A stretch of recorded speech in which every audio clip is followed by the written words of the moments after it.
তুমি কি কখনো অনুভব করেছ তুমি যতই চেষ্টা করো মানুষ তোমাকে ঠিক সেইভাবে গুরুত্ব দেয় না যেভাবে তুমি আশা করো? তুমি হয়তো ভালো, সাহায্য করো, কারো খারাপ চাও না, তবুও মানুষ তোমাকে ইগনোর করে, তোমার কথার দাম দেয় না। আর কিছু মানুষ আছে, তারা খুব বেশি কিছু না করেও সবার অ্যাটেনশন পায়, রেসপেক্ট পায়, ইনফ্লুয়েন্স রাখে। কেন? এই প্রশ্নটার উত্তরটাই আজ তোমার জীবন বদলে দিতে পারে। কারণ সত্যিটা হলো, এই পৃথিবীতে মানুষ তোমাকে তোমার ভালোত্বের জন্য না, তোমার ভ্যালু এবং স্ট্রেংথের জন্য রেসপেক্ট করে। তুমি যতই ভালো হও, যদি তুমি উইক হও, মানুষ তোমাকে ব্যবহার করবে। কিন্তু তুমি যদি স্ট্রং হও, মানুষ তোমাকে হারানোর ভয় পাবে। এই শক্তি কোথা থেকে আসে? এটা আসে তোমার ভিতর থেকে, তোমার মাইন্ডসেট, তোমার ডিসিশন, তোমার ডিসিপ্লিন থেকে। একটা দৃশ্য কল্পনা করো। একটা অফিসে 10 জন মানুষ বসে আছে, সবাই আলোচনা করছে। হঠাৎ একজন চুপচাপ বসে আছে, কিন্তু সবাই মাঝে মধ্যে তার দিকে তাকাচ্ছে। কেউ কিছু বলার আগে ভাবছে, সে কি বলবে? এই মানুষটা লাউড না, সে শো অফ করে না, কিন্তু তার একটা প্রেজেন্স আছে। এই প্রেজেন্স আসে না টাকা থেকে, আসে না লুকস থেকে। এই প্রেজেন্স আসে সেলফ রেসপেক্ট আর সেলফ কন্ট্রোল থেকে। আজ তুমি শিখবে কিভাবে তুমি এমন একজন হবে যার প্রেজেন্স নিজেই পাওয়ার। একটা গল্প দিয়ে শুরু করি। সামির নামের একটা ছেলে ছিল। সে সব সময় অন্যদের খুশি রাখার চেষ্টা করত। বন্ধুরা যা বলতো সে তাই করত, পরিবার যা চাইতো সে তাই মানত। সে ভাবত, আমি যত ভালো হব মানুষ আমাকে তত ভালোবাসবে। কিন্তু বাস্তবতা ছিল উল্টো। মানুষ তাকে ভালো না, বরং তাকে লাইটলি নিত। তার ওপিনিয়ন কেউ সিরিয়াসলি নিত না। তার সম্পর্কগুলোতেও সে প্রায়োরিটি পেত না। একদিন তার জীবনে একটা বড় ধাক্কা আসে। যাকে সে সবচেয়ে বেশি গুরুত্ব দিত, সেই মানুষটা তাকে ছেড়ে চলে যায়। কারণ, তুই খুব ভালো, কিন্তু তোর নিজের কোনো স্ট্যান্ডস নেই। এই একটা কথাই তার ভিতরটা নাড়িয়ে দেয়। সেদিন সে প্রথমবার বুঝতে পারে, ভালো হওয়া যথেষ্ট না, স্ট্রং হওয়া দরকার। তারপর শুরু হয় তার পরিবর্তন। প্রথমেই সে একটা জিনিস বন্ধ করে, অন্যদের অ্যাপ্রুভাল খোঁজা। সে নিজের কাছে প্রশ্ন করতে শুরু করে, আমি কি চাই? প্রথমে সে কনফিউজড ছিল, কারণ সে কখনো নিজের কথা শোনেনি। কিন্তু ধীরে ধীরে সে নিজের সাথে সময় কাটাতে শুরু করল। সে একা বসে ভাবত, লিখত, নিজের ভুলগুলো অ্যানালাইজ করত। সে বুঝতে পারল, তার সবচেয়ে বড় সমস্যা হলো সে সবসময় অন্যদের ওপর ডিপেন্ড করে। সেদিন সে একটা রুল বানালো, আমি নিজের সিদ্ধান্ত নিজে নেব, ভুল হলেও।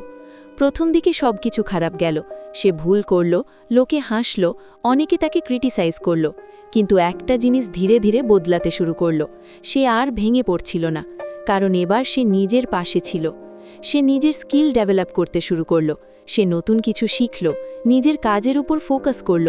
সে বুঝতে পারল, ভ্যালু তৈরি না করলে রেসপেক্ট আসে না। তাই সে প্রতিদিন একটু একটু করে ইমপ্রুভ করতে লাগল। 3 মাস, 6 মাস, 1 বছর।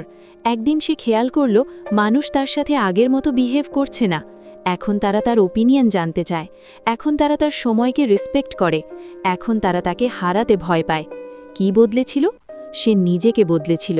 সে উইক থেকে স্ট্রং হয়েছিল। এখন যদি তুমি সত্যিই স্ট্রং হতে চাও, তাহলে তোমাকে কিছু কঠিন সত্যি অ্যাকসেপ্ট করতে হবে। প্রথম সত্যি, কেউ তোমাকে বাঁচাতে আসবে না। তোমার লাইফ, তোমার ডিসিশন, তোমার রেসপন্সিবিলিটি, সব তোমার। দ্বিতীয় সত্যি, কমফোর্ট জোন তোমাকে ধ্বংস করে। তুমি যত বেশি কমফোর্টেবল থাকবে, তত বেশি অ্যাভারেজ হয়ে যাবে। তৃতীয় সত্যি, রেসপেক্ট অন করতে হয়। তুমি চাইলে কেউ তোমাকে রেসপেক্ট দেবে না। তোমাকে এমন হতে হবে যাতে মানুষ দিতে বাধ্য হয়। এখন আসি প্র্যাকটিক্যাল স্টেপে। প্রথম, নিজের ডিসিশন মাসল বিল্ড করো। ডিসিশন নেওয়া একটা স্কিল। তুমি যত প্র্যাকটিস করবে, তত স্ট্রং হবে। ছোট ডিসিশন দিয়ে শুরু করো। কি খাবে, কি করবে, কোথায় ইনভেস্ট করবে, সব কিছুতে নিজের জাজমেন্ট ইউজ করো। দ্বিতীয়, নিজেকে প্রায়োরিটি দাও। তুমি যদি নিজের সময়, এনার্জি, রেসপেক্ট প্রোটেক্ট না করো, কেউ করবে না। তৃতীয়, নিজের ভ্যালু বাড়াও। স্কিল ছাড়া রেসপেক্ট টেকে না। তুমি যদি ভ্যালুয়েবল না হও, মানুষ তোমাকে রিপ্লেস করে দেবে। চতুর্থ, ইমোশন কন্ট্রোল। স্ট্রং মানুষ কখনো ইমোশনলেস না, কিন্তু তারা ইমোশনের দাস না। তারা সিচুয়েশন বুঝে রিয়্যাক্ট করে। পঞ্চম, discipline. Motivation temporary, discipline permanent. তুমি যদি প্রতিদিন নিজের ওপর কাজ করো, তাহলে রেজাল্ট আসবেই। ষষ্ঠ, লোনলিনেস অ্যাকসেপ্ট করো। গ্রোথের জার্নিতে তুমি একা হয়ে যাবে। অনেকে তোমাকে বুঝবে না, কিন্তু এটাই সাইন তুমি আলাদা হচ্ছ। সপ্তম, নিজেকে রেসপেক্ট করো। তুমি যদি নিজের সাথে কম্প্রোমাইজ করো তাহলে পৃথিবীও তোমার সাথে কম্প্রোমাইজ করবে।